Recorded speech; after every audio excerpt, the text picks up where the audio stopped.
Hai, aku Tasya Angelina, aku dari Prodi Ilmu Komunikasi kelas A. Hari ini aku akan kasih tahu kalian 25 fun fact teori komunikasi dari para ahli. Yang pertama, ada teori komunikasi Lasswell. Apa itu? Teori komunikasi Lasswell itu dikembangkan oleh Harold Lasswell yang menekankan 5 elemen utama dalam proses komunikasi. Yang pertama ada siapa atau who, pesan apa atau what, melalui saluran apa atau truth with channel, kepada siapa atau to whom, dengan efek apa with what effect. Ini akan membantu analisis komunikasi dengan mempertimbangkan adanya pengirim, pesan, saluran, penerima, dan efek dari pesan tersebut. Kedua ada teori komunikasi behaviorisme. Teori ini berfokus pada pengaruh lingkungan yang eksternal dalam membentuk perilaku komunikasi seseorang loh. Misalnya, dalam konteks pembelajaran bahasa, teori behaviorisme ini berpendapat bahwa individu belajar bahasa melalui proses stimulus respons, di mana mereka itu meniru dan menginternalisasi model-model bahasa dari lingkungan sekitarnya. Nah, kemudian ada teori komunikasi yang ketiga, itu teori komunikasi humanisme. Ini adalah menempatkan manusia sebagai pusat dari proses komunikasi dan menekankan pada pengalaman yang subjektif, empati, dan pemahaman antar individu. Pendekatan ini menekankan pada aspek-aspek seperti kesadaran diri, pertumbuhan pribadi, dan hubungan yang bermakna dalam komunikasi. Oke, selanjutnya ada teori uses and gratifications atau penggunaan dan kepuasan. Ini adalah pendekatan dalam studi komunikasi yang menekankan bahwa individu aktif dalam pemilihan dan penggunaan media sosial dengan sesuai kebutuhan, keinginan, dan kepuasan pribadi mereka. Seseorang mungkin menggunakan media sosial tuh untuk memenuhi kebutuhannya, terus menempatkan informasi, hiburan untuk memperkuat identitas mereka. Kak, kalau teori konstruktivisme Yuk, aku jelasin. Teori konstruktivisme ini dalam konteks komunikasi yang menekankan bahwa realitas sosial dan makna dibangun secara bersama-sama melalui interaksi antara individu dengan lingkungan mereka. Teori ini menyatakan bahwa individu itu secara aktif mengkonstruksi makna berdasarkan pengalaman mereka, nilai-nilai dan interpretasi mereka terhadap dunia. Contohnya, penerapan teori konstruktivisme dalam komunikasi adalah dalam analisis budaya populer, di mana para peneliti itu mempelajari bagaimana makna dan identitas sosial terbentuk melalui media seperti film, musik, media sosial. Nah, selanjutnya ada teori sibernetik. Teori ini berakar pada konsep-konsep dari ilmu sibernetika yang mempelajari sistem, kontrol, dan komunikasi dalam konteks kompleksitas. Dalam teori komunikasi sibernetik ini, proses komunikasi itu dapat dilihat sebagai pertukaran informasi antara komponen-komponen dalam sistem komunikasi loh. Ini melibatkan pemahaman tentang bagaimana informasi itu diproses, disampaikan, dan diterima dalam suatu sistem yang melibatkan unsur-unsur seperti pengirim, pesan, saluran, penerima, dan konteks, serta bagaimana umpan balik digunakan untuk memperbaiki dan mengelola komunikasi internal dan eksternal. Oke, kemudian ada teori kognitivisme, yang itu dalam konteks komunikasi yang menekankan peran pemrosesan informasi, pemahaman, dan persepsi dalam proses komunikasi. Ini mengacu pada bagaimana individu itu memproses, menyimpan, dan mengambil informasi dari pesan yang diterima loh. Teori ini juga digunakan dalam konteks pembelajaran dan pengajaran loh, di mana itu mereka mendekatan kognitif digunakan untuk memahami bagaimana individu belajar, mengingat, dan memproses pembelajaran. Nah, kemudian ada teori ketergantungan. Konsep utama dalam teori ketergantungan adalah bahwa kekuasaan dan kontrol dalam masyarakat itu tercermin dalam berbagai kontrol terhadap produksi, distribusi, dan konsumsi media lah. Lebih lanjut, teori ini mengidentifikasi dua bentuk utama ketergantungan, yaitu ada ketergantungan struktural, yaitu ketergantungan pada struktur media yang ada, dan ketergantungan fungsional, yaitu ketergantungan pada fungsi media dalam memenuhi kebutuhan informasi dan hiburan. Oke, nextnya ada teori belajar sosial. Teori ini dicetuskan oleh Bandura pada tahun 1925. Ia mengemukakan bahwa perilaku manusia dalam konteks sebuah interaksi tingkah laku terdapat hubungan timbal balik yang saling berkesinambungan. Dalam teori ini terdapat 4 Tahapan pertama, ada pembelajaran sosial terjadi atas adanya perhatian dari individu. Yang kedua, ada pembelajaran sosial dilakukan melalui ingatan. Yang ketiga, ada pembelajaran sosial dilakukan melalui tindakan. Serta terakhir yaitu ada pembelajaran sosial dilakukan atas dasar motivasi dari masing-masing individu. Oke, nggak hanya itu, ada teori komunikasi inokulasi, yaitu konsep yang dikembangkan oleh William Jack McGuire pada tahun 1960-an. Dengan kata lain, individu dapat mengembangkan ketahanan terhadap pesan-pesan yang bertentangan dengan pandangan mereka dengan terlebih dahulu diperkenalkan pada argumen-argumen yang mungkin akan mereka hadapi. Keren banget kan? Oke, masih ada lagi loh. Wow, ternyata ada teori dependensi efek komunikasi massa. Teori yang menggambarkan bagaimana individu itu cenderung menjadi lebih tergantung pada media massa loh untuk informasi dan pemahaman dunia. Dalam konteks ini, dependensi itu mengacu pada ketergantungan individu pada media massa sebagai sumber utama informasi mereka. Sementara efek merujuk pada dampak yang dimiliki media massa tersebut terhadap individu dan masyarakat secara berkeseluruhan. Nextnya ada teori komunikasi birokrasi. Teori ini konsep yang mempelajari bagaimana komunikasi terjadi di dalam organisasi birokratik atau pemerintahan. Fokus utamanya adalah pada cara komunikasi memengaruhi pengambilan keputusan, penyebaran informasi, dan interaksi antar individu dan unit dalam suatu organisasi birokrasi. Oke, ada lagi teori komunikasi difusi inovasi. Wow, apa itu? Kerangka kerja yang digunakan untuk memahami bagaimana, mengapa, dan seberapa cepat inovasi atau ide yang baru diterima dan menyebar dalam suatu kelompok atau masyarakat. Teori ini mengidentifikasi 5 tahap dalam proses difusi inovasi, yaitu ada pengetahuan, persuasi, implementasi, dan konfirmasi. Nextnya ada teori komunikasi administrasi. Wow, adalah kerangka kerja yang mempelajari bagaimana komunikasi mempengaruhi administrasi atau pengelolaan suatu organisasi.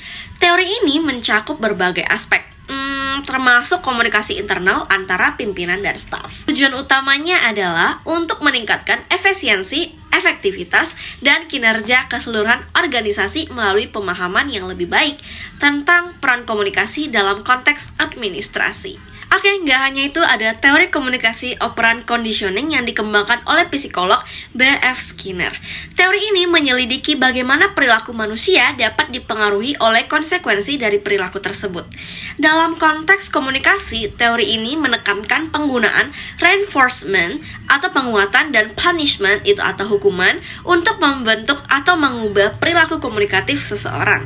Misalnya, memberikan pujian reinforcement positif untuk respon komunikasi yang diinginkan, atau mengurangi perhatian terhadap perilaku komunikasi yang tidak diinginkan, yaitu punishment negatif. Dengan menggunakan prinsip-prinsip ini, komunikator dapat mencoba untuk mempengaruhi perilaku komunikatif individu atau kelompok. Oke, selanjutnya ada teori komunikasi standpoint. Teori ini berpendapat bahwa individu dari kelompok yang berbeda memiliki perspektif unik dan pengetahuan yang berbeda berdasarkan pada posisi sosial, kepentingan, dan pengalaman hidup mereka.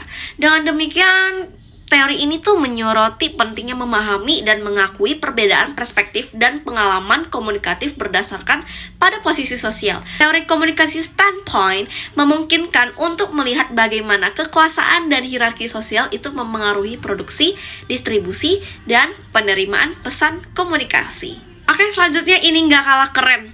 Teori penyiaran merujuk pada kerangka pemikiran yang mengkaji berbagai aspek penyiaran, termasuk produksi, distribusi, dan penerimaan konten media. Wow, teori ini tuh melibatkan pemahaman tentang bagaimana media massa seperti radio, televisi, dan internet mempengaruhi masyarakat dalam hal informasi, hiburan, dan budaya, serta peran media dalam pembentukan opini publik dan representasi sosial. Teori penyiaran juga mempertimbangkan faktor-faktor seperti kepemilikan media, regulasi, dan teknologi dalam memahami dinamika penyiaran modern loh. Keren bukan? Selanjutnya ada teori komunikasi teknologi.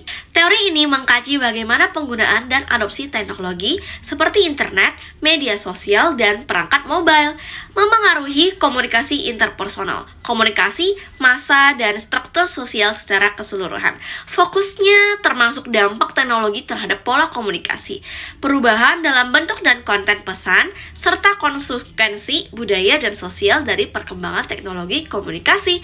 Nih, teori yang gak kalah menarik ada teori komunikasi visual.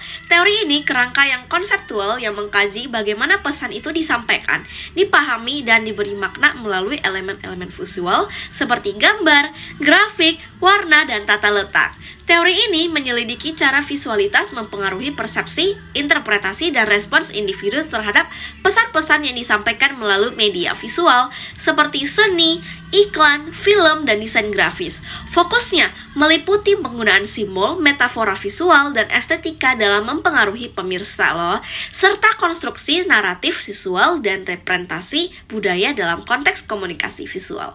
Teori ini penting dalam memahami bagaimana gambar-gambar dan desain visual itu mempengaruhi opini publik, identitas budaya, dan konstruksi realitas sosial. Siapa yang pernah pakai teori komunikasi ini? Kemudian ada teori komunikasi antar budaya. Teori ini kerangka kerja yang mempelajari interaksi komunikatif antar individu atau kelompok dari budaya yang berbeda. Teori ini menekankan pentingnya memahami perbedaan budaya dalam proses komunikasi, termasuk nilai-nilai, norma, bahasa, dan praktik komunikatif yang berbeda. Fokusnya termasuk pemahaman tentang bagaimana budaya memengaruhi persepsi, interpretasi, dan respons terhadap pesan komunikasi, serta strategi komunikasi yang efektif dalam situasi antar budaya. Tujuannya adalah untuk meningkatkan pemahaman, penghormatan, dan kerjasama antara individu atau kelompok dari latar belakang budaya yang berbeda. Teori ini pasti kalian sering dengar.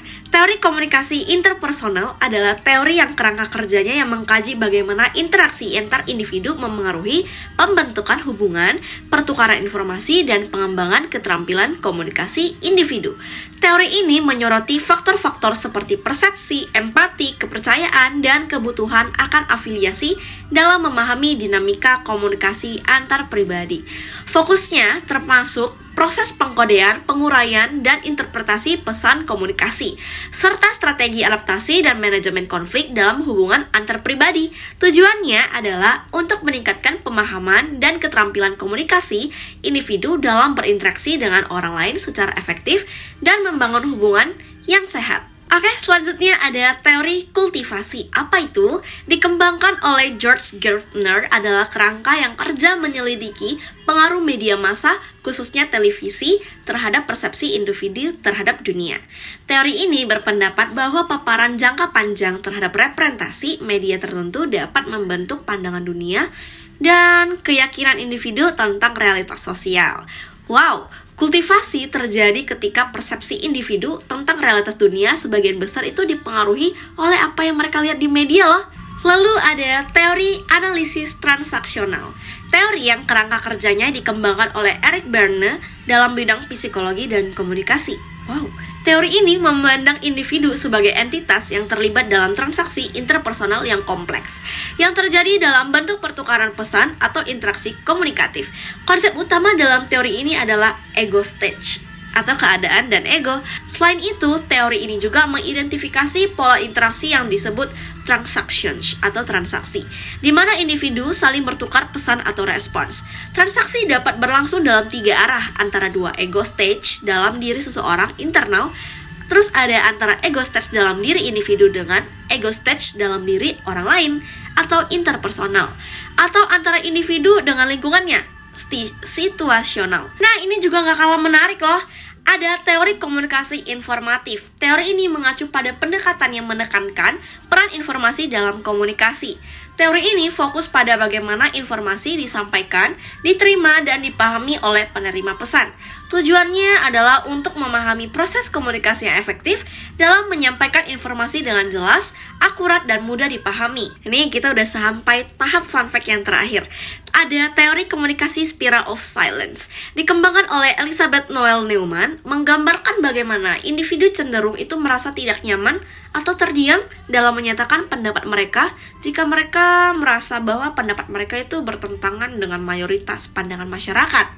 Teori ini menyatakan bahwa orang yang merasa berada dalam minoritas cenderung tuh merasa terdorong untuk membatasi ekspresi publik mereka karena terjadi menjadi terisolasi atau dikecam oleh mayoritas. Teori ini tuh penting dalam memahami bagaimana opini publik terbentuk dan berubah, serta implikasinya dalam proses demokratisasi dan pembentukan kebijakan. Ayo, siapa yang pernah ngerasain teori ini? Oke, nah kalian udah denger kan 25 fun fact tentang teori komunikasi dari berbagai ahli? Ada yang kalian udah pernah denger? Atau ada yang baru tahu? Nah, oke ya, thanks me later. Thank you for watching.